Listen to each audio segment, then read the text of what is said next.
नमस्कार साथियों, सहारा इंडिया से जुड़ा विषय आपके बीच में लेकर आया हूँ। सहारा क्रेडिट सोसाइटियों का भुगतान। सहारा क्रेडिट सोसाइटियों का भुगतान कैसे मिलेगा? लगातार 9 करोड़ 80 लाख डिपॉजिटर अपने भुगतान प्राप्त करने के लिए जिस तरह सहकारिता मंत्रालय ने सहारा रिफंड पोर्टल का गठन की सुप्रीम कोर्ट के 5000 करोड़ रुपए देने के बाद में गठन किया, वो सहारा रिफंड पोर्टल सहारा के आम जमाकर्ताओं की परेशानियों को निरंतर बढ़ाने का काम कर रहा है। 18 जुलाई को इसका विधिवत उद्घाटन करने के बाद इस देश के इलेक्ट्रॉनिक मीडिया और प्रिंट मीडिया ने इसको चढ़ कर प्रसारित किया था और ये बताने का प्रयास किया था कि सहारा के जमाकर्ताओं का भुगतान देन जो है पाना जल्द जो है शुरू होगा। लेकिन आज जो है 75 दिन कंप्लीट हो जाने के बाद भी सहारा के जमाकर्ताओं का भुगतान प्राप्त नहीं हो रहा। आज जो भी भुगतान दिया जा रहा है वो बहुत छोटे जमाकर्ताओं का, और जो 10,000 के नीचे हैं उनका करीब 1% भी लोगों का पैसा नहीं दिया जा रहा। दूसरी ओर मैं बात करूं, सहारा के आम जमाकर्ताओं की परेशानियों को कई तरह से जो है ये सहारा रिफंड पोर्टल बढ़ा रहा है। आज जिस तरह से सुप्रीम कोर्ट ने जो है 5000 करोड़ रुपए दिया और आम गरीब जनता जिसने सीआरसी में शिकायत की और सीआरसी में इनकी सोसाइटियां बैन हुई, उसके बाद दिल्ली हाई कोर्ट से ये मामला सरकार सुप्रीम कोर्ट लेकर गई। उसके बाद में लगातार आम जमाकर्ताओं की जो सीआरसी में जिन लोगों ने कंप्लेंट की उनकी शिकायतों को रद्दी की टोकरी में फेंक दिया गया। ये निवेशकों के साथ धोखा है। और जिस तरह इनके BL वर्मा जी जो राज्य मंत्री हैं सहकारिता, उन्होंने भरोसा दिलाया था कि आप लोग शिकायतें करें और इन शिकायतों का कोई आधार नहीं बनाया गया।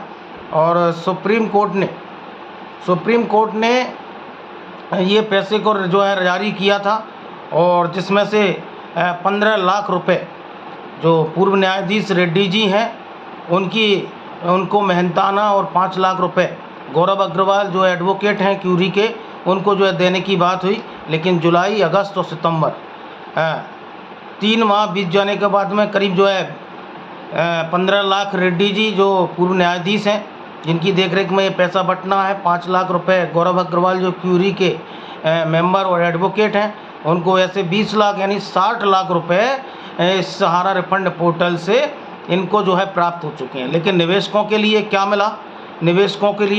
और निवेशकों की परेशानी निरंतर बढ़ रही है। आज निवेशकों द्वारा रात जगकर CSC सेंटरों पर सही जो है अपनी जानकारी भरी गई, लेकिन ये रिफंड पोर्टल डेफिशिएंसी के मैसेज के माध्यम से लगातार निवेशकों की परेशानियों को बढ़ा रहा है। ये रिफंड पोर्टल मैं आपको बता दूं कि आम जमाकर्ताओं की परेशानियों को बढ़ा रहा है। आज सहकारिता मंत्रालय 5 लाख रुपए से ज़्यादा का जिनका निवेश है उनको जो है रिटर्न फाइल की कॉपी मांग रहे हैं, बैंक का स्टेटमेंट मांगा जा रहा है। अगर वो पैसा जो निवेश किया गया था इन सोसाइटियों में वो 1 साल का पैसा नहीं है, वो सालों साल का पैसा है जिसको कन्वर्ट करके इन सोसाइटियों में लिया गया। और कई ऐसी जो है मैच्योर खाते हैं जो 2017 में, 2018 में, 19 में, 20 में, 21 में पूरे हो गए थे। इसमें जमाकर्ता की कोई कमी प्रतीत नहीं होती, इसमें आम निवेशक की कोई कमी प्रतीत नहीं होती। लेकिन आज जितने भी नियम कानून हैं वो सब जो है एजेंटों के लिए और निवेशकों के लिए। आज कंपनी जिसने ना तो जमाकर्ता का TDS का पैसा जमा किया, ना कार्यकर्ता का फ्यूचर फंड माफ़ करिए जो है TDS का पैसा जमा किया, लेकिन उस पर कार्रवाई के लिए आज सहकारिता मंत्रालय और CRC तैयार नहीं है। दूसरा मैं आपको बता दूं कि ये जो है जबकि वास्तविक जमाकर्ता है, आधार से पैन लिंक है और आधार से ही ज्वाइंट अकाउंट में निवेश किया जा रहा है, तो दस्तखत मिसमैच के माध्यम से कई लोगों को डेफिशिएंसी का मैसेज आ रहा है। दूसरा अंतिम में एक महत्वपूर्ण चीज़ है कि सहारा के जिन सोसाइटियों में निवेशकों ने जो है निवेश किया था उसमें एक से अधिक सदस्यता ली गई। उन सदस्यता को ये अवैध करार दे रहे हैं, जबकि सदस्यता एक से अधिक जो है सहारा की सोसाइटियों ने काटी। और 4 सोसाइटियां हैं, चारों सोसाइटियों की अलग अलग सदस्यता है। और कोई जमाकर्ता ने आज जमा किया, किसी जमाकर्ता ने 1 साल बाद जमा किया, 2 साल बाद जमा किया है, अलग अलग एजेंटों के माध्यम से जमा किया, उनकी सदस्यता अलग है। लेकिन आज उनकी परेशानियों को ये सहारा रिफंड पोर्टल बढ़ा रहा है। और हमारे द्वारा भी लॉगिन किया गया और लॉगिन खातों में हमें भी डेफिशिएंसी का मैसेज आया और हमने ये सहारा रिफंड पोर्टल की शिकायत PG पोर्टल पर की। हमने इस रिफंड सहारा रिफंड पोर्टल की शिकायत जो हमको डेफिशिएंसी का मैसेज आया पीजी पोर्टल पर की, तो पीजी पोर्टल पर हमको जो जवाब मिला उसमें पीजी पोर्टल के जो है अधिकारियों ने कहा कि सहारा का डाटा जो है आपके डाटा से मैच नहीं हो रहा। मतलब कि जो जमा करता है वो अवैध है, क्या उनका सहारा में निवेश नहीं है? जो सर्टिफिकेट हम लोगों ने स्कैन करके दिए हैं और जिन सर्टिफिकेटों की जानकारी हमने स्कैन करके दी है वो क्या अवैध हैं? तो मैं आपको बता दूं कि सहारा ने संपूर्ण डाटा अपना जो है CRCS को नहीं दिया। एक प्रमुख कारण है कि डेफिशिएंसी का मैसेज आम जमाकर्ताओं के लिए आ रहा है। CRCS और सहारा की सोसाइटियां अपनी कमियों को सुधार करें, आम जमाकर्ता को परेशानियों को बढ़ाने का काम ना करें। तो आज आप समझ लीजिए कि कितना गंभीर सहारा आम जमाकर्ताओं को, आम निवेशकों को भुगतान दिलाने के लिए है कि जितना लोगों ने निवेश किया उस निवेश का डाटा CRCS तक नहीं पहुंचा है। और ये हम नहीं कह रहे, हमने लॉगिन किया, हमारे डेफिशिएंसी का मैसेज आया, उसकी शिकायत हमने पीजी पोर्टल पर की और पीजी पोर्टल पर हमको जवाब मिला है कि आपका डेफिशिएंसी का जो मैसेज है उसमें डाटा मैच नहीं कर रहा और सहारा की सोसाइटियों ने CRCS को डाटा नहीं दिया। तो उसमें गलती किसकी है? करे कोई और भरे कोई, लेकिन आम जमाकर्ता आज तिल कर मर रहा है। आम निवेशक के लिए कोई उम्मीद की किरण नहीं जाग रही और केवल एक ही उम्मीद है कि अगर वर्तमान में मोदी सरकार गरीब जनता की परेशानियों को नहीं देखेगी।